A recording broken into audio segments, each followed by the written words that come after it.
Okay, hello everybody. Today we're going to be talking about Nietzsche a bit.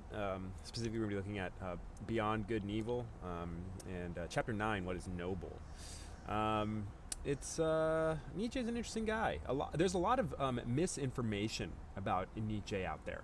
A lot of people assume or attribute nihilism to Nietzsche. And for the purposes of our course, we can kind of think of nihilism as a moral relativism. The idea is that not only can we not find meaning or moral meaning, but that it doesn't even really exist. It's not actually a real thing. So you can kind of think of nihilism as that. But Nietzsche is definitely not a nihilist. In fact, Nietzsche's not afraid of nihilism, but he thinks nihilism is dangerous. He thinks that nihilism is going to sort of lead to our own self-destruction. If you don't have a meaningful life, then what's the point? So Nietzsche is very concerned with creating and understanding meaning, and meaning, significance, things like that. I think we can kind of see how those intertwine with morality, right? They're not exactly the same thing. Your purpose, your meaning, your goals, all of those sorts of ideas. That's not necessarily morality, but it's part of it, right? If morality, if ethics is the study of what choices, what actions, what decisions you should make, or what it means to be ethical and all that jazz, then your purposes and your goals seem to be like a fixed and essential part of that, right? So, Nietzsche, not the nihilist, in this Beyond Good and Evil, identifies sort of two different historical groups that have arrived at two different moralities.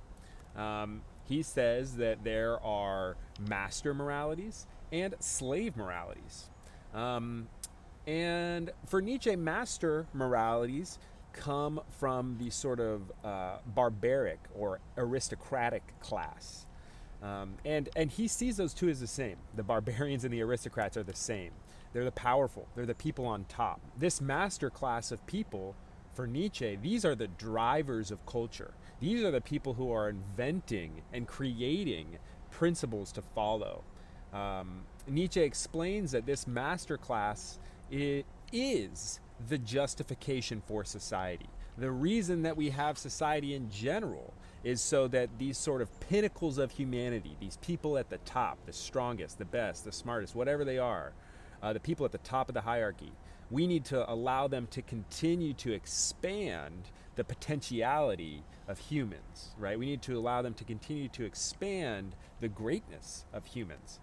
And it's only these masterclass people that can do this. These are the best of the best. These are the people that are on the border, on the edge, on the extreme parts of what it means to be a person, right? These are the most excellent people. Nietzsche says that these sorts of masterclass people would not see morality as a separation between what is good and what is evil. Rather, they would see morality as a separation between what is good and what is like bad or gross or beneath them, right? For this masterclass, ethics is almost a little bit more aesthetic. It's a little bit more like a personal choice, like a self-cultivation. The masters are proud of themselves. They are not humble, right? They want glory. They want everybody to see how amazing they are. Nietzsche also kind of identifies this with Greco-Roman ethics as well. He's thought that the Greco-Romans were very into that sort of self-glorifying egoism. It's a little different than Ayn Rand's egoism, but this is a kind of egoism, right? The individuals at the top are the whole point of society for Nietzsche in this masterclass. And then you've got that other class, the slave class, and the slave morality. Now, Nietzsche asks us to imagine you have this master class who are almost like predators, right? They're just trying to get everything for themselves. He says the slave class is almost like prey. And if you can imagine the different kind of morality that would develop among predators and prey, you can kind of start to begin to imagine what kind of morality will develop among the slave class. rather than being a morality that is about self-glorification, that is about, being the best that you can be, that is about achieving excellence. The slave morality is about humility and love and caring for other people. And they don't see morality as a distinction between good and bad. They see it as between good and evil. People who are evil for the slaves are, well, they're predators, right? The people who are selfish, the people who are self-focused, the people who are willing to hurt other people, right?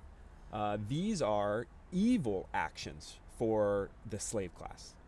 If you want to be a good person in the slave class, then you need to be a humble, caring, kind, nice, person. So these two moralities kind of obviously are antithetical. They're opposite of one another.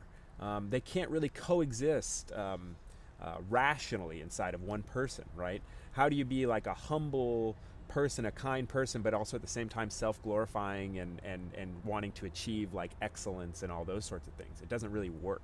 So in this way, Nietzsche argues actually that the master morality is superior to the slave morality. The slave morality is the morality of the masses. It's really cheap, really easy.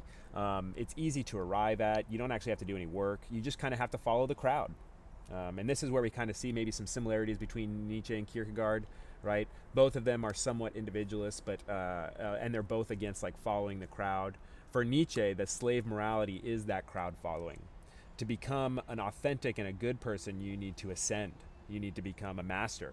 And there's some points beyond that too, but we don't really get into it in this chapter, but you need to become a master.